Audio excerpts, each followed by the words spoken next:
Meu nome é Marcos Vinícius, eu tenho 20 anos, sou 018 do Profis. Hoje venho contar a vocês um pouco sobre a minha iniciação científica.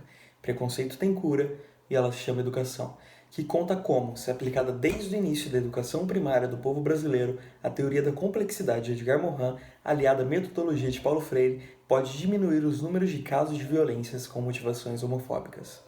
Dito isso, antes de explicar a vocês o que é a teoria da complexidade, é válido ressaltar a interesse de evidenciar a gravidade do problema que o Brasil é o campeão mundial de homicídios, tendo hoje, segundo dados publicados pelo Mapa da Violência de 2019, o maior número de homicídios por metro quadrado registrados. São 65.602 casos, uma média de 31,6 mortes para cada 100 mil habitantes, um número maior do que o número de soldados mortos na Síria anualmente.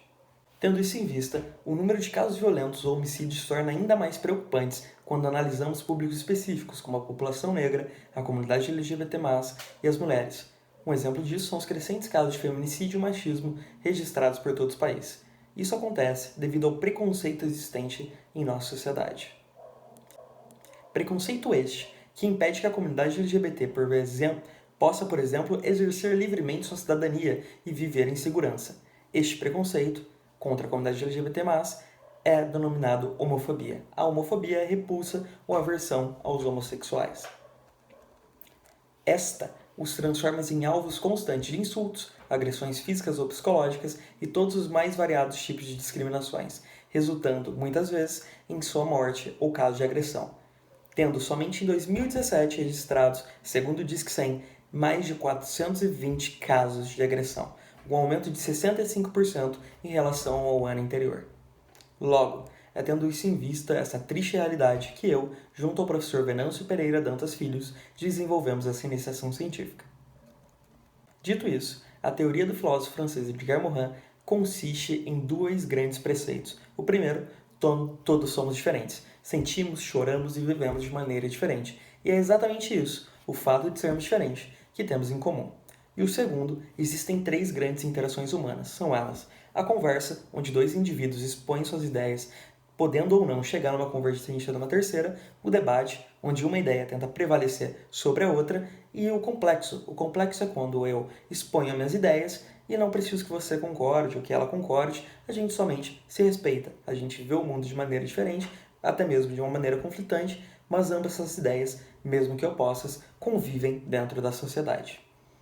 E este conceito de aceitar que todos somos diferentes é o que temos de igual, aliado ao conceito que podemos ter visões de mundos distintas, com elas coexistindo em paz junto a uma metodologia de ensino de Paulo Freire que empodera e faz com que o aluno deixe de ser somente um receptáculo de conhecimento e se torne um dos agentes, se não o agente mais importante para a transmissão de conhecimento dentro da sala, pode erradicar ou pelo menos diminuir o número de casos violentos com motivações homofóbicas no Brasil. Logo, a ideia foi implantada desde a formação primária da população brasileira, aliada a esse ensino crítico composto e proposto por Paulo Freire. Com o tempo, o preconceito velado, os crimes de violência física ou psicológica que têm qualquer motivação preconceituosa irão diminuir. Isso já vem acontecendo em alguns países que adotaram em seus sistemas de ensino aulas ou atividades de respeito e inclusão à comunidade LGBT+. Em um levantamento feito pelo Instituto Spartacus em 2018, chamado Gay Travel Index, foram enumerados 20 melhores países dentre os 197 reconhecidos pela ONU para se viajar ou morar sendo gay. Estes foram enumerados de 1 a 10, sendo do melhor ao pior.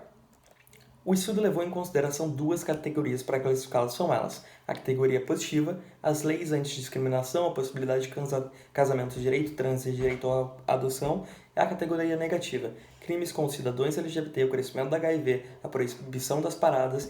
Tendo isso em vista, em primeiro lugar com 10 pontos estão o Canadá e a Suécia, seguidos pela Alemanha, Nova Zelândia e Espanha com 9 pontos cada. Países estes que têm investido cada vez mais na garantia por meio de políticas públicas de inclusão, representatividade, educação e respeito à comunidade LGBT+.